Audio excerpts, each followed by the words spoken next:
Pernahkah kamu membayangkan bagaimana rasanya dihina saat sedang berjuang keras menyambung hidup?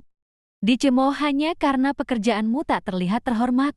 Di balik karung-karung kumal, ada kisah luar biasa dari seorang pria sederhana bernama Pak Rudi. Tahun 2003, Pak Rudi adalah buruh pabrik tekstil di Cengkareng. Ia di PHK tanpa pesangon karena pabrik bangkrut. Saat itu, anak pertamanya baru masuk SD dan istrinya sedang hamil anak kedua. Tinggal di kontrakan sempit dengan dapur kosong, ia berkata, "Aku akan cari jalan, tapi jangan sampai anak kita kelaparan." Tanpa modal, Pak Rudi mulai memulung. Setiap hari ia berjalan kaki belasan kilometer, memungut kardus, botol plastik, dan kalang bekas.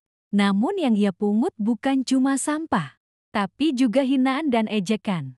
"Ih, itu Rudi ya, dulu kerja di pabrik, sekarang cari makan di tempat sampah. Kasihan, anaknya pasti malu tuh." Bahkan suatu hari, anaknya pulang sekolah sambil menangis. "Aku malu, ya.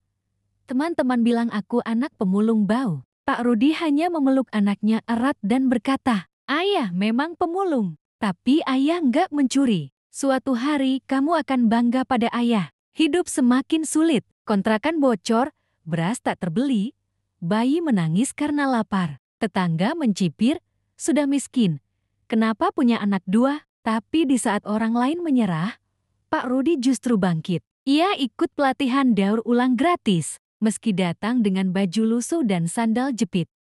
Ia serius belajar, menyortir limbah, membuat paving block, memahami harga pasar limbah. Ia mulai usaha kecil, menyewa garasi untuk jeti gudang daur ulang. Namun saat mulai berkembang, ia ditipu rekan sendiri.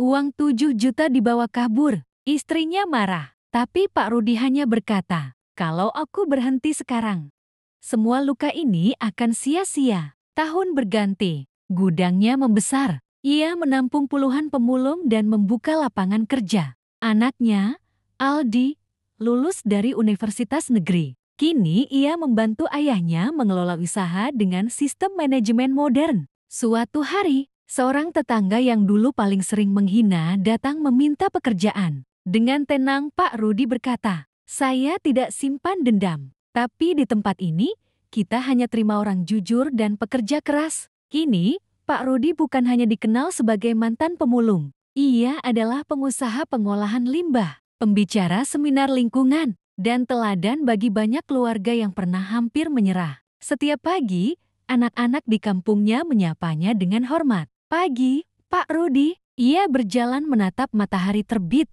dengan langkah tenang dan hati lapang. Dari karung-karung penuh sampah, lahirlah karung penuh harapan.